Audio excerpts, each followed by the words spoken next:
Alright everybody, welcome back to this Let's Play of Final Fantasy II for the PlayStation. I am Drak. Let's get to things, shall we? Alright, so last time on the Final Fantasy II Let's Play, we just barely beat the evil Dreadnought. And we took care of the Empire's plans and destroyed their Death Star, and I'm trying to think of another Star Wars analogy, but there really isn't one. So, yes, because we beat their Death Star, we beat the Dreadnought. Hooray! So what does that mean for the next mission? Well, let's find out.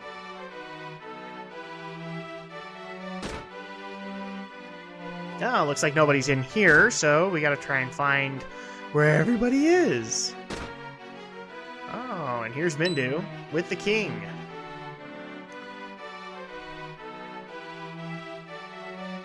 Oh, things don't look good. Gordon, Mindu, and Firion. I wish to leave you my final words. Sounds very kingly. Gordon, you have grown so much in such a short time. I would like you to take command of my army, and please watch over Hilda. With my life, Your Majesty. Even though my brother was supposed to do it, but he's dead now. Mindu, I believe the time has come to unseal the Ultima Scroll. That sounds important. Yes, Your Majesty. I shall depart immediately. Firion, go to Deist. Excuse me? Deist's dragoons were decimated, but there must be some survivors. We will need the help of both the Wind Drakes and the Dragoons. Ooh, cool. We get dragons on our side? Awesome. Cool. Together, you can restore peace to our people. Be strong and keep your faith. Please, take care of Hilda.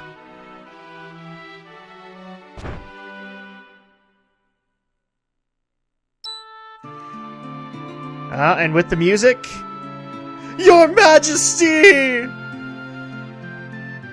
And the blinking, the king is now dead. This is now, what, the second casualty here that we've seen? This is a terrible loss, but we must go on. And I'm changing Gordon's voices, but that's okay. We'll figure it out. Now let's go. We have duties to fulfill.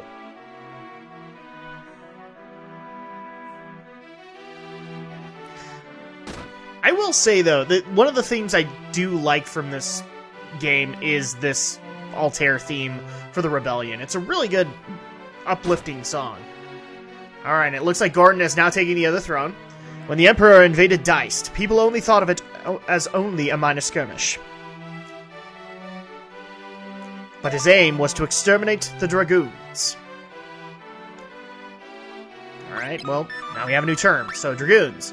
I hear even the youngest of Dragoons can communicate with his Wind Drake. But I wonder, can humans really speak to dragons? Well, obviously, if they're saying they can. Alright, we get a new term, Wind Drake. You may find a Wind Drake in Deist. If you do, it will surely become a great asset. Obviously. Go to Paloom and look for a boat that will take you to Deist. Cool! We get to ride dragons! Awesome! Geeking out! Alright, so that is our next mission. We actually have to go to the land, or to the Kingdom of Deist, to try and enlist the aid of the Dragoons. This is one of the terms that I actually do like from the Final Fantasy series, Dragoon, which is their weird way of saying, like, a Dragon Knight, or a Dragon Rider. So, that is always cool. And I love the fact that even though they're just called Dragoons, they always get, like, some dragon-esque armor. For example, the best example here is actually one of my most favorite characters in the Final Fantasy series. From the 4th installment, Kain the Dragoon. Because I love his armor. It's still very cool in 16-bit. Oh, and it looks like we have a new person here. Ah, you're looking for a vessel to Deist. Well, lucky you. My ship's about to set sail for that very destination. Care to come along, me hearty? I'm trying to do like a pirate captain girl voice, and it's not working. There's something about this woman. The bandana, I don't trust it. I don't know if we should do this. Because of a bandana? Seriously? It's fashion choice, guys. Hey, but it's for free. Miss, we'd like to take you up on your offer. Please take us to Deist. Now you're talking. I'll be waiting for you outside the town, okay? Okay. You can see Maria is not happy about the choice. But it was for free. I mean, I don't see the problem here, Maria. It was for free. And right as we get attacked, you can see off into the distance there is another ship. That is this new captain's ship. Yay, we get transportation everywhere. I mean, there's really no reason to have our own ship or our own airship. Because everybody takes us everywhere.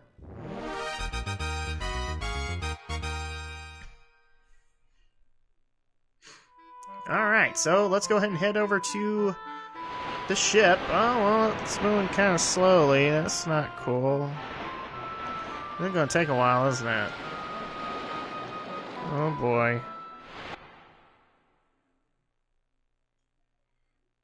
And the shit of music. Oh my gosh! Alright, give up all your belongings. Be lucky I'm sparing your lives. They're pirates, what do you expect? What, do you want to fight against all of us? Bloody fools! Hey, this happened in the first game, right? It's not like pirates are that hard. Yeah, they're really not that hard in this game. Oh, look, that one actually kind of crit on him. Oh, well, alright, well, let's go ahead and get into our normal leveling up rotation here. I'm gonna make things even more hard for this this cast to try and get a hit in. Because I'm gonna put shield on everybody. Because I'm a nice guy, right? Just making this harder for them. And then Gus hits him, and it's done. Oh, makes me wonder how this is gonna do. Pretty good. Yeah, there goes the majority of the crew. Well, that took care of things, didn't it? Let's go ahead and just have them attack. And you're done. What a wonderful pirate crew you had there, lady.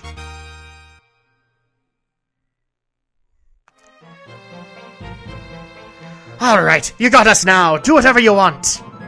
Ooh. That could have been phrased better. Well, what are you waiting for? Don't you want to kill us for what we did? Not really. What? You want us to join you to fight against the Empire?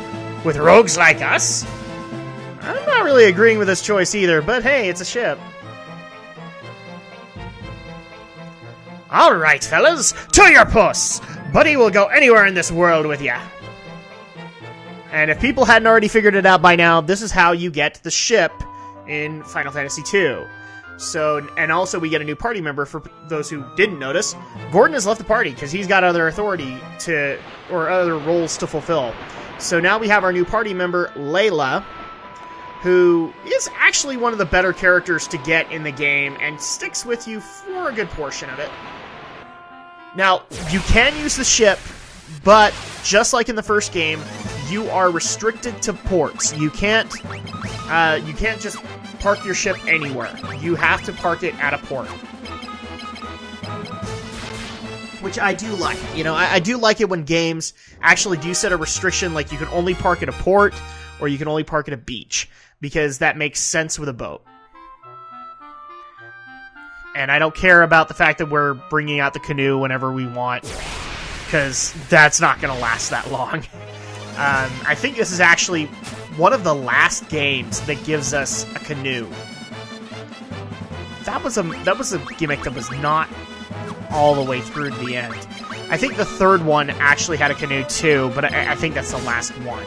So from here on out, after that, there will be no canoes. It'll be ships, airships, and there will be gimmick vehicles brought into both of the other games, but they'll be unique and distinctive to that game. But in the meantime, now that we have our new crewmate, we're going to head back to Altair really quick, because, like with any new party member, I do like to step aside and grind with them just to get them up to the HP and ability of their fellow party members. And Layla wasn't too bad. However, I am going to point this out right here now, because somebody is going to bring it up in the comments. Yes, Layla can use magic. I don't train her in magic, because she is actually a very fast character. So you can see right there, she has Bolt 2. I don't really train her in magic. I keep up with the speed concept and give her really fast weapons. And so she kind of becomes basically the thief of the ninja of the party. So in the meantime, I did do the grinding off camera like I say I do. And now we have Layla up to where we need her and can make the trek to Deist. And you will probably be able to see this. Yeah, you can see their HP is better now. And let's see what Layla can do. Obviously, she's second on the party list, so she's fairly fast. And she'll get faster in the next... as the game progresses. You're going to have Layla a couple of times in your party, so she'll be kind of a formidable ally. And since now she is that, we can make our trek to Deist. For people who might be a little confused there, the Kingdom of Deist is just simply to have the Dragoon storyline. There really isn't anything major there, so that's our mission. We're going to go see if we can recruit the Dragon Knights to help us with the fact that we don't really have airships against this empire aside from Sid's, and Sid's is not built for military. So, what better way to start combating air defenses than with fire-breathing dragons? Yeah, I don't see the problem here. However, it is a big world, so from here on, you might actually see me consult the map. That was one of the things I did like in this game, and from what I've been able to tell, the original NES game implemented it too, where you had access to your world map. Why do I like this? Because I'm not in an airship yet, so it's not like I can fly around endlessly to find where I'm going. I want to try and make this as easy to do as possible, because some of these areas are really hard to find. Especially Deist, which is one of the areas where it's like a fairly small kingdom, so it's really hard to find it, and it's just kind of this smaller island, and you can easily miss it. But while we are making the trek to Deist, one of the questions I often do get is, you know, what games am I currently playing? And I do point that out to some extent on these Let's Plays. However, I have been getting questions to get a little bit more in-depth, and I have listened to you guys, and I do have a solution. I'm working on it right now. So you will see that fairly soon. But in the meantime, one of the games that I've been playing pretty consistently is Assassin's Creed 3. Trying to make my way into Assassin's Creed 4 so that I'm up to speed with the series. And I gotta say, one of the people that recommended this game to me kind of I got recommended this game, and then somebody gave me a negative review of going, oh, well, you know, one of the main reasons I don't like this game is you spend 50% of the time with the character Haytham Kenway. Alright, I'm only like 6 or so hours in, and I've been told that this is, you know, this could easily be a 16 to 20 hour game. And I'm already done with Haytham. So, I do not get that complaint. Haytham is only maybe 3 or 4 hours, and his story is compelling enough that when they did the big reveal of him being the being kind of the focus villain from here on in, it did actually kind of piss me off. Especially when you found out, you know, you think, obviously, that when you play as Desmond Miles, you're going to get this database of assassins, and I thought that was actually a nice twist later on, that it wasn't just assassins that were part of his lineage, that he actually had Templar lineage, too. That was a great twist. And it was a good enough twist that I actually got a little bit... I actually had to rage quit the game. What happened was that I had that scene happen, I was like, oh crap, what did I just do? Oh crap, he's a Templar! And then all of a sudden, I go into the loading screen that the game gives you, and I see, you have earned the following trophy. How'd you like them apples? And I was just like... And I had to shut the game off before I killed my console. I was like, how'd you like them apples? I just saw this happen? And that's what you come up with? Ah! So I did like the twist. I'm fairly deep into Connor's story. I'm at the point where I'm getting trained by the assassin, and his name is escaping me. I think it's Achilles. So Achilles is training me, and I think I'm actually really close to getting the assassin's garb, so that I can actually say I'm an assassin now, and woohoo. But I'm basing that off of no knowledge. So the only reason I think that is because the last cutscene I saw was him giving me what looked like Ezio's dual hidden blades. So I was like, yes, please give this to me. I desire ultimate power.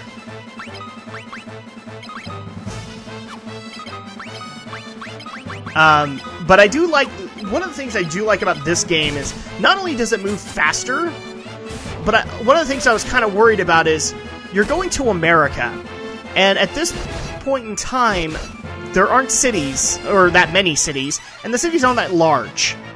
So, and especially since Connor's supposed to have a Native American lineage, you can obviously tell he's probably not going to be spending a whole lot of time in cities.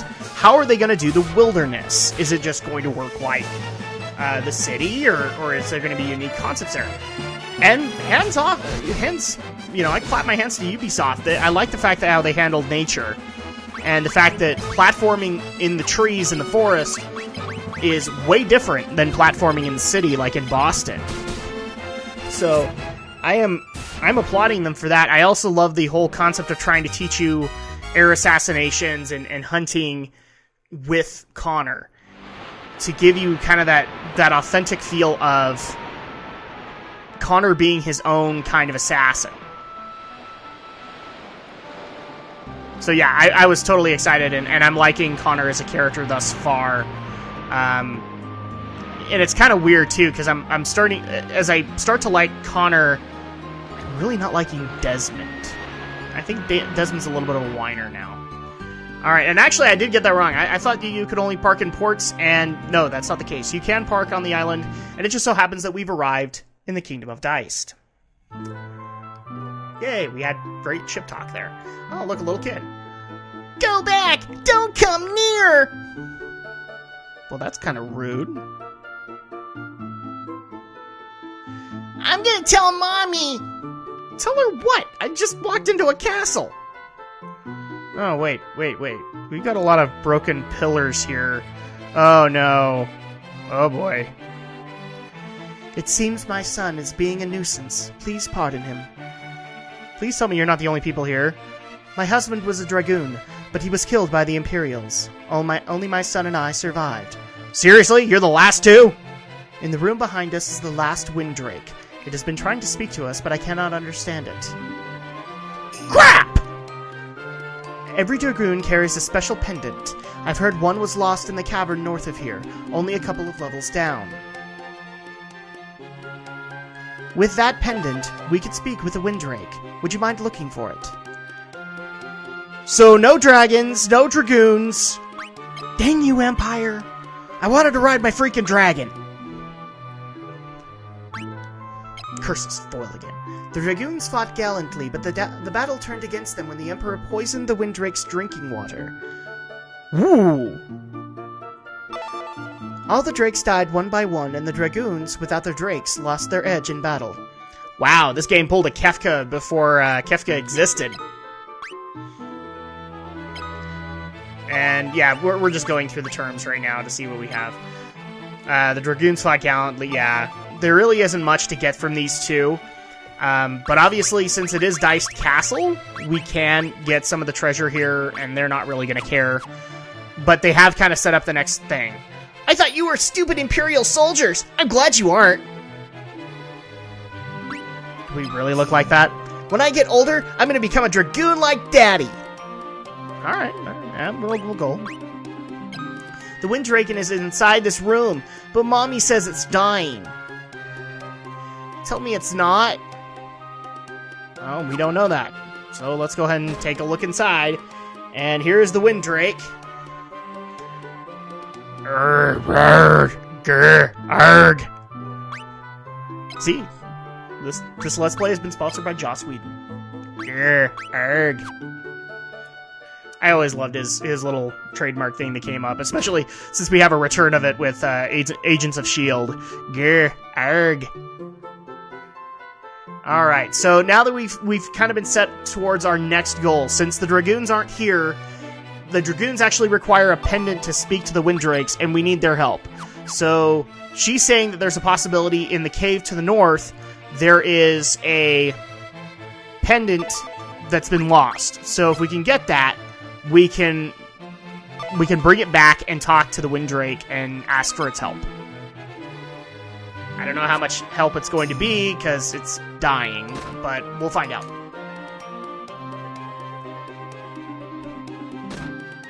So while I'm exploring the castle, let me just kind of get back into what I was talking about.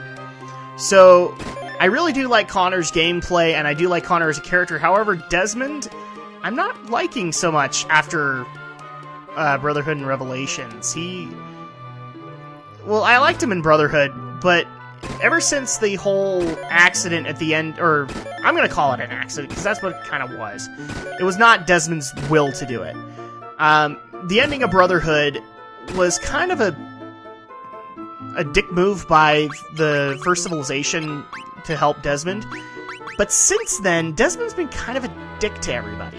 Pardon my French, but he really has been. He goes into that coma, and in Revelations, you talk to your predecessor, the previous experimented on lab rat with Abstergo, and he's kind of cruel to him. He's mean in some of his dialogue. And the same thing's kind of happening here in 3, only with his dad, who I just absolutely love the fact that, his name is escaping me right now, but he's the guy who played Q in the Star Trek, many Star Trek series. I mean, I think he appeared in pretty much The Next Generation, Deep Space Nine. I think he appeared in everything except the original series and Enterprise. So the fact that he's playing as Desmond's dad is actually kind of cool to me as a geek. But I don't like Desmond's dad either. They're both kind of real SOBs to each other.